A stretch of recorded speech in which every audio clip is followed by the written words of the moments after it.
ஒரு கோவில் என்று இருந்தால் அந்த வேதத்தினுடைய ஒலி நிற்காமல் எப்போதும் ஒலிக்க வேண்டும். உற்சவங்கள் தொடர்ந்து மக்களுடைய நன்மைக்காக நடக்க வேண்டும்.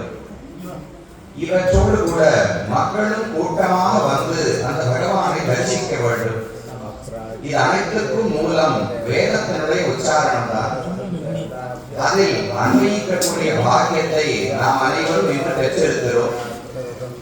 இங்கு வேதத்தை ஓதிய சுவாமிகள் அனைவரும் பகவானுடைய அனுகிரகத்தால் மேலும் இதை போல பல இடங்களில் பல மக்களும் பயன்படும்படிக்கு இதை மேலும் செய்ய வேண்டும்.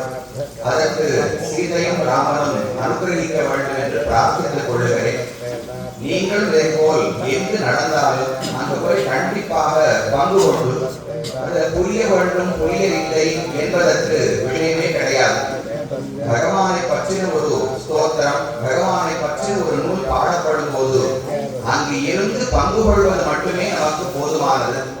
ராமனுடைய தரிசனத்தையும் பேசுகிறோம், அந்த ராமனை காட்டும் வேதங்களையும் கேட்டுக்கொண்டோம் என்றால் கண்ணுக்கும் விருந்து செவிக்கும் விருந்து. அது மேல கோவில் பிரசாதம் இருக்கு, உணவு அது வயிற்றுக்கும் விருந்தாக இருக்கும். இப்படி எல்லாமாக சேர்ந்து இன்றைய நமக்கு கிடைத்திருப்பது நம்முடைய பெரும் பாக்கியம். அதற்கு பகவானுக்கு கிருதಜ್ಞதை நன்றியை தெரிவித்துக் கொள்வோம். இந்த சுவாமிகளும் மேலும் தொடர்ந்து இதை போல பல இடத்தில் நடத்தணும் பிரார்த்தித்துக் கொண்டு அமைகிறேன். கணிக்க பிரார்த்திக்கிறேன்.